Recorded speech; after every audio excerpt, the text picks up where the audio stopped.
कोण होतीस तू, काय झालीस तू मालिकेच्या आजच्या 22 मेच्या भागात यश कावेरीला वाचवतो. तो तिला कारमध्ये झोपवतो आणि घराकडे यायला निघतो. माईसाहेब घरच्या सगळ्यांचे डोळे उघडवण्याचा प्रयत्न करतात की आपण कुठे चुकतो हे बघून. त्या चुका सुधारण्यासाठी असतो हा रात्रीचा अंधार. आणि एकदा का ते आपल्याला उमगलं की मग होते स्वच्छ सकाळ. आत्ता अशीच सकाळ झाली आहे असं समज. येऊ देत सूर्यप्रकाश घरात, नको त्याला थांबू उंबरट्या बाहेर. माईंचं कोड्यातलं बोलणं फक्त सुलक्षणाच्या लक्षात येतं की त्या कावेरीबद्दल बोलतायत. सूर्याचा प्रकाश आणि चंद्राची शीतलता दोन्ही उंबरट्यावरती आहेत तुझ्या, त्यांचं स्वागतच कर असं माई लाख मोलाचा सल्ला सुलक्षणाला देतात. यश कावेरीला घेऊन येत असताना त्याच्या मनात प्रश्नांची नुसती खळबळ माजलेली असते. कोण आहे ही? उदयदादाचा जेव्हा ॲक्सिडेंट झाला तेव्हा ही सुद्धा त्याच गाडीत असणार आहे. चिकूला घेऊन ती घरी तर पोहोचली, मग ती स्वतःच्या घरी का नाही गेली? चिकूसाठी एवढ्या कठीण परीक्षा का देते ती? माई अख्ख्या घराला समजावतात की 2 पावलांनी सूर्य आणि चंद्र दोन्हीही तुझ्या घरात येत आहेत, येऊ देत त्यांना. इकडे यशला मात्र खूप मोठं टेन्शन येतं. जर तो असं अचानक स्वतः कावेरीला घरी घेऊन गेला तर त्याच्या माचा गैरसमज होईल की कावेरीने ही कठीण परीक्षा पार पाडलेलीच नाही आहे किंवा यशने ती परीक्षा पार पाडण्यासाठी तिची मदत केली. मा हिला घरात सुद्धा घेणार नाही. बाळाचे तर हाल होतीलच, त्यातून बाबांना सुद्धा ट्रेस येईल. यशला पुढे काय करावं काही सुचेनासं होतं. माई सुलक्षणाला सतत एकच वाक्य बोलत असतात की तू खूप नशीबवान आहेस. तेव्हा त्यांच्या बोलण्याचा अर्थ सुलक्षणाबरोबरच इतरांना सुद्धा उमगलेला नसतो. सुलक्षणा स्पष्टच विचारते की माई, तुमच्या बोलण्याचा अर्थ मला कळला नाही आहे. तेव्हा माई तिला सांगतात की देवाच्या बोलण्याचा, देवाच्या घडवणुकीचा अर्थ कधी कोणाला कळला आहे का? माई कावेरीबद्दल भरभरून बोलतात.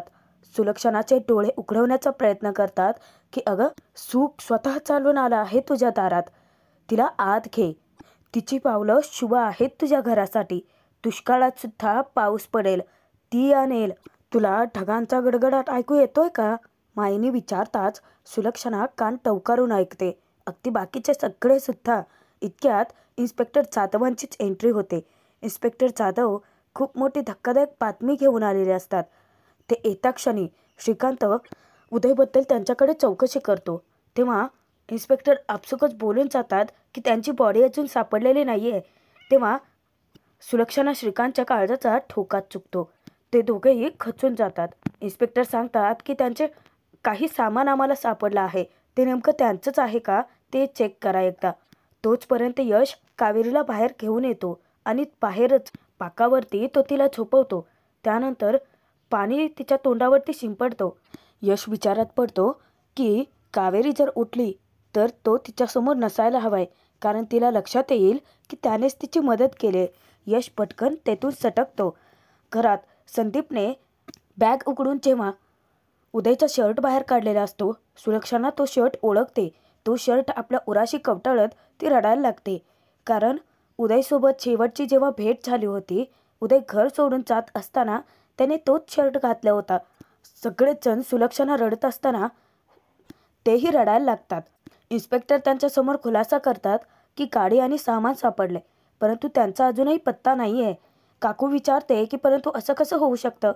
तेव्हा इन्स्पेक्टर म्हणतात की मी समजून घेऊ शकतो तुमची मनस्थिती, आमची टीम काम चालू आहे.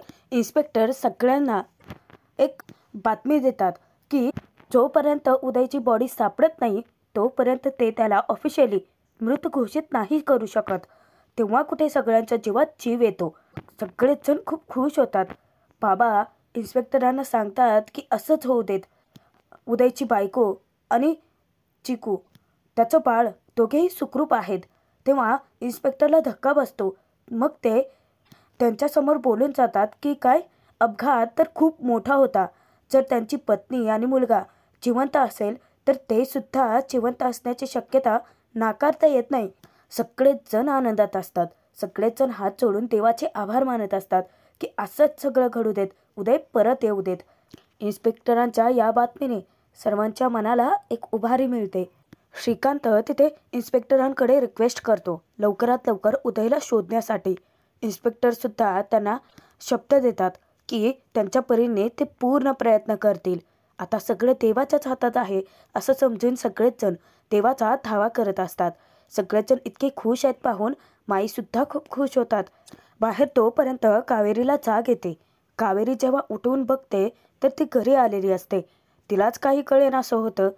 ती विचार करते की ती तर तळ्यात कमळाचं फूल आणायला गेली होती ना, मग ती घरी कशी काय पोहोचली. त्यानंतरचं मधलं तिला काही आठवतच नसतं. खरात इतके सगळेच. तेव्हा सुलक्षणा आनंदाने माईंजवळ जात तिला सांगते की पाहिलंत ना, उदय आपला जिवंत आहे. तुम्ही सांगा की आपला उदय नक्की परत येणार ना. तेव्हा माई तिला बसायला सांगतात. माईंच्या सांगण्यावरून सगळेच जण सोफ्यावरती जाऊन बसतात. माई त्या सगळ्यांना डोळे बंद करायला सांगतात आणि डोळे बंद करून समोर दृश्य आणायला सांगतात.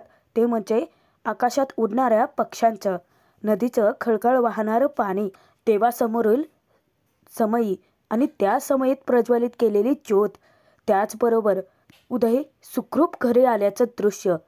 माईंच्या सांगण्यावरून सगळे डोळे बंद करून अगदी तेच दृश्य समोर आणण्याचा प्रयत्न करतात.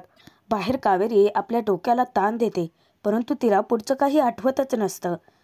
ज्यावेळेस ती आता कमळाचं फूल हातात आहे ते पाहते तेव्हा ती धर्माधिकारी कुटुंबासमोर जायचं ठरवते.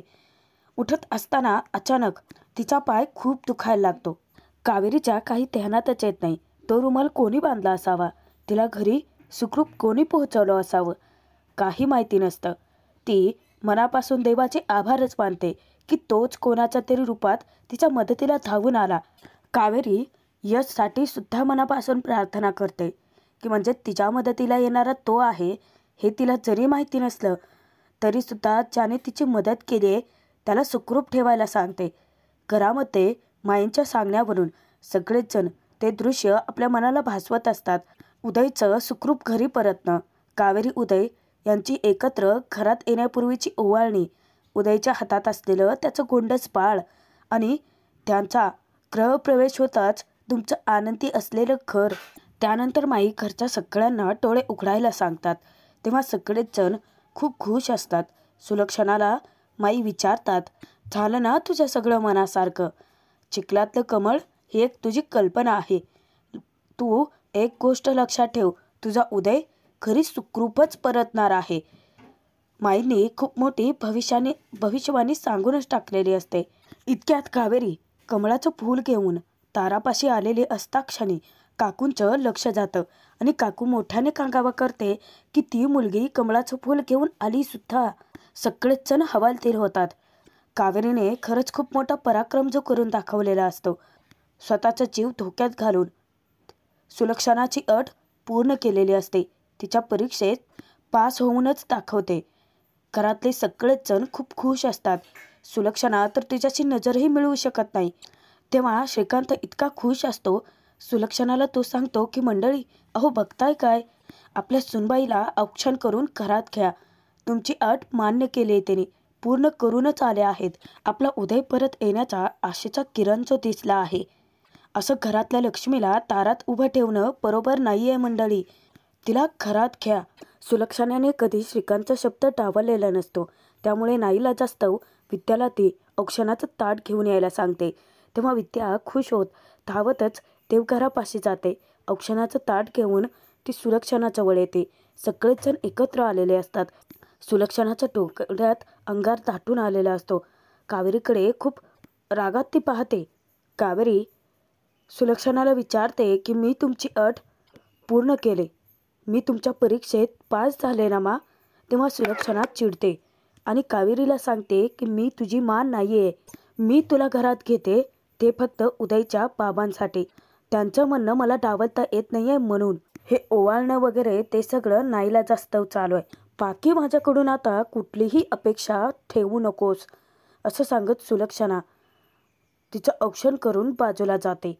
काकू यमुना दोघींनाही छान वाटतं, कारण त्यांना वाटत असतं की मस्त कावेरीची खरडपट्टी काढली सुलक्षणाने.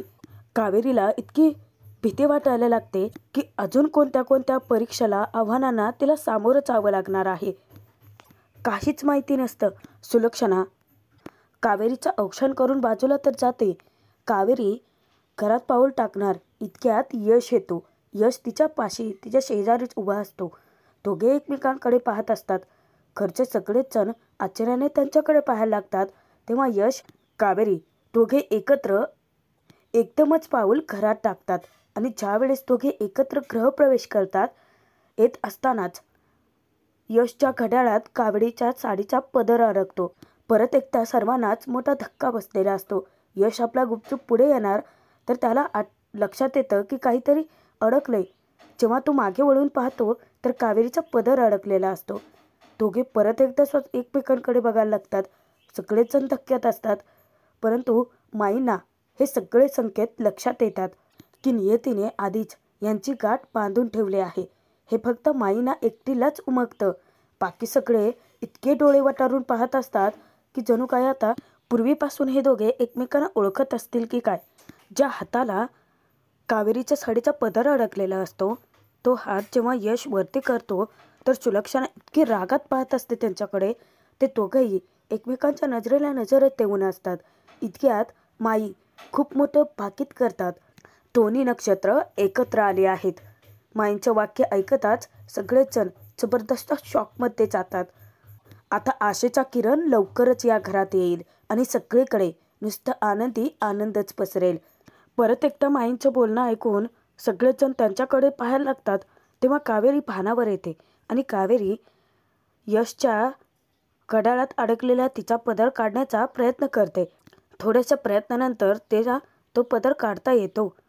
परंतु जे काही घडलंय ते नियतीने दिलेला मोठा संकेत आहे हे फक्त माईंच्या लक्षात येतं. इतर सगळेच जण कावेरीवरती खार खाऊनच असतात. तर आजचा भाग इथेच संपतोय. पुढील भागात बघूयात.